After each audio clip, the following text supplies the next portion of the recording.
ने जो कहा कि देवता भी मैं ही हूँ, जड़ भी मैं ही हूँ, ये सब पदार्थ भी मैं ही हूँ, तो ये कर्म भी मैं ही हूँ, ब्रह्म भी मैं ही हूँ सब, और ये जीव भी मैं ही बनाऊं सब जगह, तो ये बात कुछ समझ में नहीं आई। तो ऐसा अर्जुन ने एक प्रश्न किया बड़ा अच्छा। उस प्रश्न के उत्तर में भगवान ने बहुत बढ़िया बात बताई, जो आज की लास्ट बात है आज के सेशन की, और सबसे इंपॉर्टेंट बात है, सबसे महत्वपूर्ण। सुबह से अब तक जो कहा गया सबसे महत्वपूर्ण बात अब भगवान बोलने वाले हैं। 7 प्रश्न पूछे अर्जुन ने 8वें अध्याय में। अर्जुन ने पूछा अधिभूत क्या है, यानी ये जड़ क्या है, सारा ये दिख रहा है ना जड़, ये क्या है, ये देवता कौन है, ब्रह्मा जी वगैरह, ये देवता कौन है, विष्णु कौन है, अधियज्ञ कौन है, ये कर्म क्या भला है, कर्म जिसका नाम बोलते हैं, ब्रह्म क्या है, और ये जीव क्या है। ऐसे 6 प्रश्न पूछे। तो 6 प्रश्नों के उत्तर दे दिए भगवान ने। वो आप चाहेंगे तो हम कल डिस्कस कर लेंगे, अभी मैं नहीं करना चाह रहा हूं क्योंकि वो बात फिर फीकी पड़ेगी दूसरी। 7वां प्रश्न सबसे महत्वपूर्ण है, जिससे हमें सबसे ज्यादा काम है। 6 प्रश्नों पर चर्चा हम कल कर लेंगे आप चाहेंगे तो। 7वां प्रश्न अर्जुन ये पूछते हैं कि प्रभु अंत काल में आप कैसे जानने में आते हैं। आप प्रश्न सुनिए, अंत काल में आप कैसे जानने में, यानी अंत काल की बात अर्जुन कर रहे हैं। अब मैं आपको कुछ बैकग्राउंड बताऊं। श्रीमद् भागवत कथा आप सुनते हैं, सब सुनते होंगे, कथा तो सुनते ही हैं। हालांकि कथाओं में बहुत तात्विक गहरा विवेचन होता नहीं है, थोड़ा मौज मजा ज़्यादा होता है। कथाओं का स्तर दुर्भाग्य से बहुत खराब हो गया है।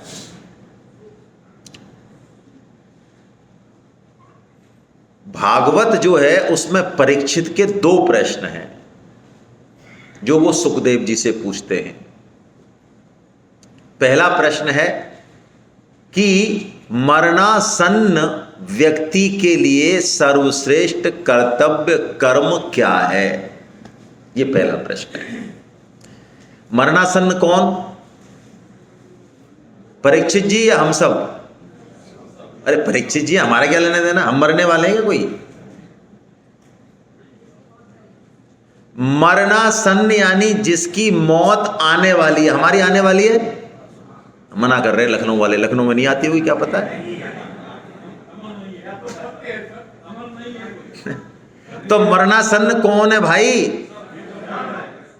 परीक्षित के पास तो मौत आ ही नहीं सकती। आप सोचो, परीक्षित को तो 7 दिन का श्राप है, 7 दिन से पहले मौत आ नहीं सकती उसके पास। क्या परीक्षित से बढ़िया पोजीशन में है हम? हमको कल का नहीं पता। लोग कहते हैं परीक्षित के पास 7 दिन थे। अरे भाई 7 ही दिन है सबके पास, मंडे से लेके संडे तक 7 ही दिन होते हैं, और 8वां दिन थोड़ी है किसी के पास। और स्वामी जी तो बहुत जबरदस्त बात कहते हैं। स्वामी जी कहते हैं अंतकाल का मतलब वो अंतकाल नहीं है जो शरीर छूटेगा, अंतकाल का मतलब ये अंतकाल है जिसका अंत अभी हो गया। बोलो ये 5:15 और 35 सेकंड खत्म हो रही है कि नहीं हो रही है? गई, बोलते बोलते गई। जज साहब कह रहे हैं ये आ जाएगी दोबारा। अरे हम लाख मेहनत करते हैं, करोड़ों कमाते हैं, ये बहुत सच्चाई है, नंगी बुरी लगे तो लगे। समय खर्च करके करोड़ों कमाते हैं और बाद में है ना, करोड़ों देके भी हम समय नहीं खरीद सकते। अपनी हेल्थ को गिरवी रख के ऊट पटांग काम करके रात और दिन हम पैसा कमाते हैं, और बाद में पैसा लगा के हेल्थ को थोड़ा सा मेंटेन करते हैं। क्या बेवकूफी है। परीक्षित का प्रश्न है अंत काल में आप मरणासन्न व्यक्तियों के लिए क्या कर्तव्य कर्म है, और यही प्रश्न, और जिनकी निकट है मृत्यु, जैसे मेरी तो निकट है, वो कह रहे हैं मुझे तो होश आ गया, उनको क्या करना चाहिए। इन्हीं 2 प्रश्नों का उत्तर है भागवत, और उस भागवत में कुछ नहीं है, यही है मुख्य बात। तो भगवान एक बढ़िया बात कहते हैं वहां पे। ओहो क्या बात है। सुखदेव जी महाराज कहते हैं कि अर्जुन, चाहे कोई कैसा भी व्यक्ति है, कामना वाला है, बिना कामना वाला है, कर्मी है, ज्ञानी है, कैसा भी है, उसका जीवन उसने कैसे जिया इसका पता चलेगा कि अंत काल में यानी मरते समय उसकी भाव स्थिति, मन स्थिति कैसी रही। और अंत काल में जैसी मन स्थिति रहेगी वैसी ही उसकी अगली गति। इसीलिए सुखदेव जी कहते हैं तू हर समय अभी से आज अभी तू भगवान का स्मरण चालू कर दे, क्योंकि अंत का पता नहीं कब आ जाए। और यदि भगवान का स्मरण है, हमें भगवान का नाम हमारी जिह्वा पे है, हमने कैसे भी कर्म किए हो, कुछ भी किया हो जिंदगी में, भगवान गारंटी ले रहे हैं या गीता में कि अंत काल में यदि तू मेरा नाम लेगा, मेरा स्मरण करेगा तो तू मुझे ही प्राप्त होगा, इसमें कोई संशय नहीं है। क्या बढ़िया बात है। हमने कितने भी बुरे, हाँ कितने भी कर्म करे हो भाई, बोलिए इससे बढ़िया, इससे बढ़िया छूट कोई हो सकती है? मैं तो कहता हूं मेरे मन में जब ये आया तो मेरे मन में एक एग्जाम्पल आया, हालांकि स्वामी जी ने नहीं बोला लेकिन मैं बोल रहा हूं, बोला भी होगा तो मैंने सुना नहीं। जैसे 5,000 की साड़ी हो ब्रांडेड और सेल में वो 200 रुपये में मिल रही हो, ऐसा है ये अवसर। क्या कह रहे हैं भगवान, देखिए अर्जुन के प्रश्न के उत्तर में बड़े प्यारे श्लोक हैं, आइए पढ़ते हैं जल्दी से और उनको थोड़ा सा समझते हैं। अंत काले च मामेव स्मरण मुक्त्वा कलेवरम यः प्रयाति समद्भावम याति नास्त्यत्र संशया। अंत काल में यदि तू मेरा ही स्मरण करते हुए शरीर छोड़ता है कलेवरम, तो तू मुझे ही प्राप्त होगा, इसमें कोई संशय। क्या बढ़िया बात है। तो एक हमारे जैसे लोगों के दिमाग में ये चालाकी आ सकती है कि यार ये तो बढ़िया बताया भगवान ने, अभी तो आराम से जो है ना मौज करो और बाद में मरते मरते भगवान का नाम। देखो भाई, दो बातें हैं, एक तो हमको नहीं पता मौत कब और किस स्थिति में होने वाली है, दूसरा एक गलतफहमी हमको हॉस्पिटल जाके मिटा लेनी चाहिए। हॉस्पिटलों में ऐसे लोग हैं जो आज में, कल में, परसों में मर रहे हैं। हम उनकी मन की, इंद्रियों की, आंख का, नाक की, गुदा की, इनकी स्थिति देख लें, हमारे छक्के छूट जाएंगे। बोल नहीं पाता आदमी, सुन नहीं पाता आदमी, सारी इंद्रियां फेल हो जाती हैं, कहां से राम नाम लेंगे। दर्द इतना होता है कि राम नाम, अरे आसान काम है। जन्म जन्म मुनि जतन कराही अंत राम कही आवत नाही। बाली को जब बांध दिया भगवान श्री राम ने, तो बाली ने कहा है मैं बैरी सुग्रीव प्यारा और कारण कंवरनाथ मोहि मारा। किस लिए मारा मेरे को? तो अनुज बधु भगनी सुत नारी रही 60 सुन कन्या समचारी, है ना, इसलिए तेरे को मारा है मैंने, तू पापी है महान। तो बाली के समझ में आ गया कि मेरी चालाकी चलेगी नहीं। तो बाली ने कहा प्रभु है अंत काल है और आप सामने खड़े हैं, क्या अभी भी मैं पापी हैं? अभी भी मैं पापी? आज हम अग्नि जला दें प्रचंड, क्या सर्दी टिक सकती है? अरे भगवान जहां साक्षात है, भगवान का नाम जहां है, क्या वहां पाप की हिम्मत है वो टिक जाएगा? अंत काल गति तोर प्रभु अजहू में पापी चलत न चातुरी मोर। जैसे ही बाली ने ये कहा कि प्रभु मैं क्या अब भी पापी हूं, भगवान ने खट बाण फेंक दिए और उसका सिर उठा के गोदी में ले लिया और भगवान सहला रहे उसको। अरे बोल, अचल करो प्रभु राखे हूं प्राणा, बाली कहो सुन कृपा निधाना। हे प्रभु बोल बाली, अचल कर दूं तेरे प्राण, जाएंगे नहीं हजारों लाखों सालों तक, सारा राज्य दे दूं, बोल क्या कर दूं तेरे लिए। भगवान इतने करुणा वत्सल हैं, ऐसे ही है भगवान, बावले भगवान। भगवान की मैथमेटिक्स बिल्कुल 0/अंडा है, यही तो कलेश है। अभी जिसको मार रहे थे, कोई उनके चरणों में पड़ जाए, कोई माफी मांग ले, कोई शरणागत हो जाए, भगवान सब भूल जाते हैं पाप ताप और उठा के गोदी में ले लेते हैं। जैसे माँ को बच्चा कितना ही गलती कर ले, कुछ ही कर ले, यदि मामा कह दे चैंट जाए तो माँ गोदी में ले लेती है उसको। भूल जाती है इसने क्या किया अभी। ऐसे है भगवान। तो भगवान कहते हैं बोल तेरा शरीर रख दूं, ये कर दूं। तो बाली कहते हैं प्रभु क्या कर रहे हो आप ये हैं? अरे ऐसी मृत्यु कि मेरा सिर आपकी गोदी में और मेरी आंख आपके मुख कमल पे और मेरी वृत्ति आपकी ओर, ऐसी वृत्ति तो बड़े बड़े मुनि योगी और तपस्वियों को नहीं मिलती है, जो आपकी कृपा से मुझे सहज में ही मिल गई है। और अब आप चाहते हो कि मैं शरीर रखूं? क्या बढ़िया बात भाई। देखिए, यदि हम गीता का प्रचार करें, भगवान का नाम लें, तो ये पक्की बात है कि अंत समय में यदि हम नाम ले रहे हैं, जितनी हमारी क्षमता है, प्रचार कर रहे हैं भगवान का, ये बात मैं आज मंच से बोल रहा हूँ, आप इसको बिल्कुल भी अन्यथा नहीं लें। अरे भगवान, हमारी कैसी भी हालत होगी अंत समय में, भगवान की इतनी करुणा है कि वो हमारी जिह्वा पे बैठ के अपना नाम स्मरण करा देंगे हमसे।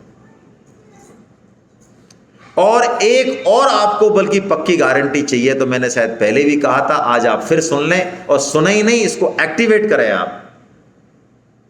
मैंने पिछले सेमिनार में भी कहा था, लेकिन मुझे नहीं पता आपके यहाँ हो रही है कि नहीं हो रही है, शायद नहीं हो रही है। हम जयपुर में एक परम सेवा का नाम का प्रकल्प चलाते हैं, जिसको परम श्रद्धेय सेठ जी महाराज ने शुरू किया 80 साल पहले। सेठ जी महाराज कौन? गीता प्रेस के संस्थापक, जिनकी आज हम ऋणी हैं। हम अपनी खाल के जूते पहना देना, हम परोपकार करने वाले, बड़े बड़े काम करने वाले, कुछ नहीं है वो बेकार। परोपकार क्या होती है, सेवा क्या होती है, यदि सीखना है तो सेठ जी के जीवन से सीखें।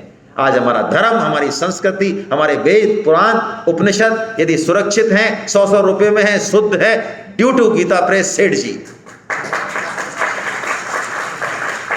वरना हम तो इतने बेपरवाह और महान बेवकूफ हैं कि आज हम एक गीता, एक उपनिषद 1000 रुपए में भी नहीं ला सकते, मिलती नहीं, पहले भी नहीं मिलती थी गीता प्रेस से पहले। मैं डेविएट हो जाऊंगा, इसलिए सेठ जी ने परम सेवा शुरू करी। परम सेवा क्या है? आप उठिए लखनऊ में और करिए चालू, कौन सी बड़ी बात है, बड़े बड़े काम हम करते हैं, क्या डरना है ऐसा। हम बेटे बेटों की शादियां करते हैं, फैक्ट्री लगाते हैं, दुकान चलाते हैं, और सब चलाते हैं। ऐसा तो नहीं भाई साहब हम जरा 10वीं पास हैं, अच्छा तो हम बताओ भाई साहब हम अपने बच्चों का पालन कैसे करें, हम बच्चों की शादी सब करते हैं, सब में क्षमता है। परम सेवा में क्या करना है? कुछ नहीं करना। एक व्यक्ति खड़ा हो जाए कि मैं चालू कर रहा हूं मेरी तरफ से, बस। जिसके घर में भी ऐसा लग रहा है, डॉक्टरों ने जवाब दे दिया, व्यक्ति जाने वाला है आज कल परसों में, 2 दिन में, 3 दिन में, उसके घर जाओ, 1 जना 2 जना, 2 घंटे 3 घंटे भगवान नाम सुनाओ, कीर्तन सुनाओ, गीता सुनाओ, हो गया काम। वो आ जाए, दूसरे चले जाए, वो आ जाए, तीसरा चला जाए, कोई नहीं रहे, उनके घर वाले सुनाए। यदि उस व्यक्ति ने भगवान नाम सुनते हुए शरीर छोड़ा, वो भगवान को प्राप्त होगा और आपका काम हो गया। अब हमारी अधोगति नहीं होगी, नहीं होगी, नहीं होगी। एक भी परम सेवा यदि किसी व्यक्ति ने सफल कर दी, हो गया काम। बोलो क्या दिक्कत है? कर सकते हैं? करिए, है ना, करिए। मेरा आपसे हाथ जोड़ के निवेदन है, एक करिए, बाकी सब आएंगे लोग, है ना। हमारे जयपुर में पूरा ग्रुप बना हुआ है।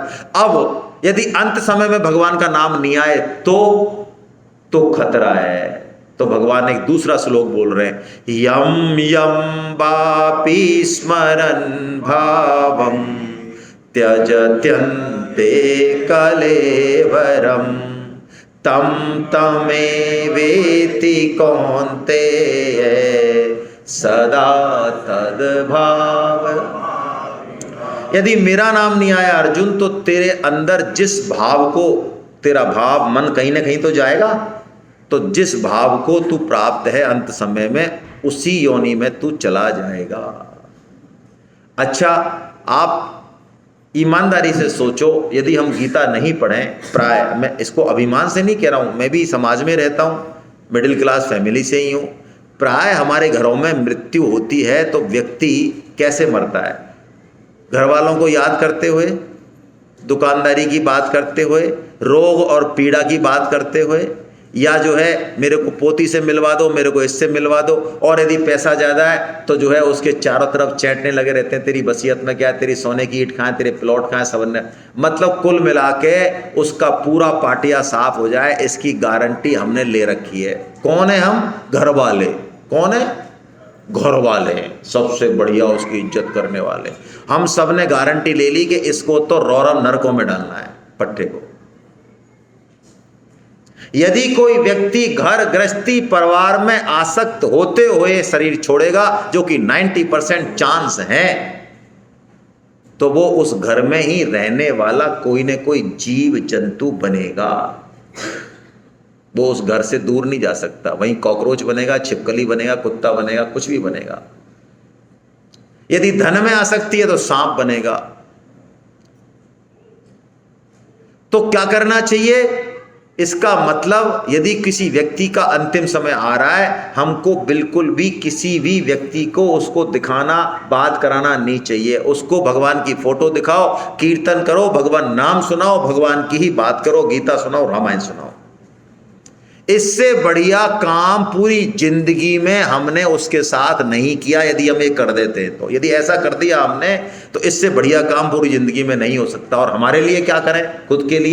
खुद के लिए भगवान ने ये सूत्र दिया। ये ऐसा श्लोक है जिसको गीता का महावाक्य बोलते हैं। यानी इस एक श्लोक से पूरा जीवन बदल जाएगा और किसी की जरूरत ही नहीं है। महावाक्य है ऐसे गीता में। कुछ क्या है? अब भगवान निचोड़ दे रहे हैं, इस पूरे प्रश्न का शानदार उत्तर दे रहे हैं, बिल्कुल नट सेल में दे रहे हैं। इस चीज को छाप लें हम अपने दिमाग में, अपने हृदय में। तस्मात् सर्वेषु कालेषु मामनुस्मरयुध्य च मयि अर्पित मनोबुद्धिर् मामेव शशिषन्। तस्मात्, इसलिए क्यों? खतरा है अर्जुन। तू जो मन में उल्टे सीधे विचार लगे घूमता रहता है, क्या पता कब मृत्यु आ जाए, तेरी क्या दशा होगी। लोग कुत्ते पालते हैं, कुत्ते में मन दे देते हैं लोग, और कुत्ते में मन ही नहीं देते हैं, ऐसा दे देते हैं कि बस पति पत्नी बच्चे सबसे ज्यादा प्यारा। क्यों? कुत्ता वफादार है। पति धोखा दे देगा, पत्नी धोखा दे देगी, बच्चे धोखा दे देंगे, लेकिन कुत्ता धोखा नहीं देगा। क्या दे देगा? नहीं देता। कुत्ता खाने को देता? हमें तो सुना नहीं। आपके लखनऊ में देते हैं क्या?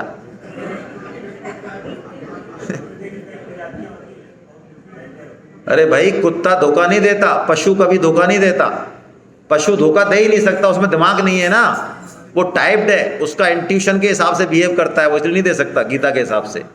पशु एक निश्चित डिजाइन में ढला रहता है, इसलिए उसको उसी हिसाब से रिएक्ट करना है। हमारी तरह नहीं करेगा वो, कुछ भी उठपटांग कर बैठे, ऐसा नहीं करता है।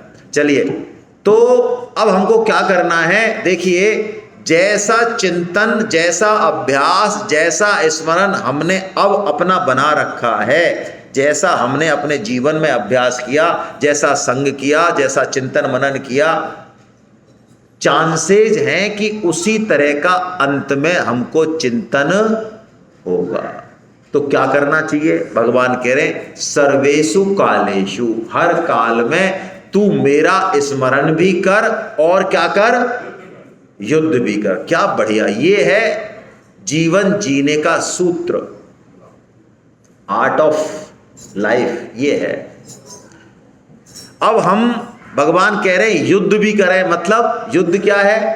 हमारे जीवन में जो भी ड्यूटी हमको मिली हुई है वो हमारा, तो उस युद्ध को तो पूरी तरह से करना है। ये नहीं कि भगवान का भजन कर रहे हैं, गीता पढ़ रहे हैं, तो अब हमने अपना कर्तव्य कर्म छोड़ दिया ना, ये बहुत गलत बात है। यदि हम गीता के लिए अपना कर्तव्य कर्म छोड़ रहे हैं तो ये बहुत गलत बात है, ये कपट भक्ति है। तो भगवान कह रहे हैं तू युद्ध भी कर, लेकिन साथ में मुझे स्मरण भी। तो अब स्वामी जी समझाते हैं कि स्मरण होना चाहिए मुख्य काम, और युद्ध यानी कर्तव्य कर्म होना चाहिए गौण काम। यानी रोटी बनाना गौण काम है, और रोटी बनाते बनाते भगवान को याद करना ये मुख्य काम है। बिल्कुल संभव है ये बिल्कुल संभव है। यदि हम ऐसा अभ्यास करेंगे तो हमारा काम खराब नहीं होगा, उल्टा अच्छा होगा। आप जब ड्राइविंग सीखते हैं तो आप उस समय फोन पे बात नहीं कर सकते, किसी की बात सुन नहीं सकते, क्योंकि आपका पूरा ध्यान किस पे लगा हुआ है? गियर पे, क्लच पे, सामने। लेकिन जब आप ड्राइविंग में अभ्यास कर लेते हैं, धीरे धीरे परफेक्ट हो जाते हैं, तो आप फोन पे भी बात कर सकते हैं, किसी को सुन भी सकते हैं, किसी को कुछ बोल भी सकते हैं। ऐसे ही गीता का साधक रात और दिन ऑफिस में फाइल निकालते हुए, समाज के काम करते हुए, घर का काम करते हुए भगवान का चिंतन मनन स्मरण करता है। यही है असली संत। दरी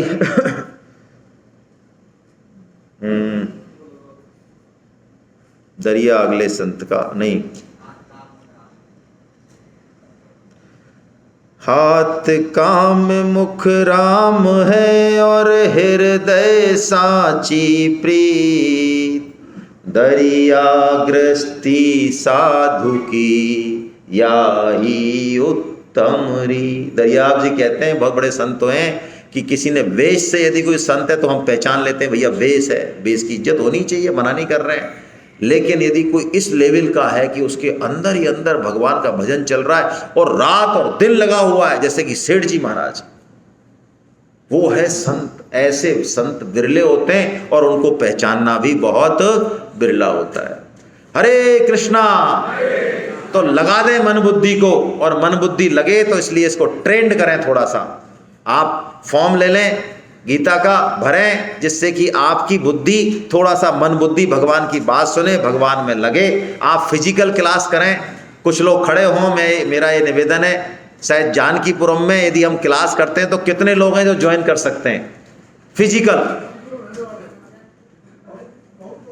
8-10 लोग हैं, तो हो सकती है क्लास शुरू, कुछ लोग और जुड़ जाएंगे, और बाकी लोग जिनको सूट नहीं करता है वो ऑनलाइन कर सकते हैं, कोई समस्या नहीं है। लेकिन मैं चाहता हूं यदि फिजिकल कर सकते हो 2-3-4 किलोमीटर से, तो फिजिकल आइए। फिजिकल का बहुत बहुत फायदा है। हाँ, और लोग भी हैं, तो जोड़िए हर व्यक्ति। यदि आप एक क्लास स्टार्ट कर देते हैं जानकीपुरम में, बहुत बड़ा काम हो जाएगा। मेरा आपसे विनम्र निवेदन है, इस पर आप काम करें। जीलाल साहब, इनको कुछ फॉर्म वॉर्म दे दें, महावीर जी है ना, और फॉर्म ले लें आप, और आज भर दें या फिर कल भर के लाएं, जैसा भी है, काउंटर से ले लें। गोविंद जय जय गोपाल जय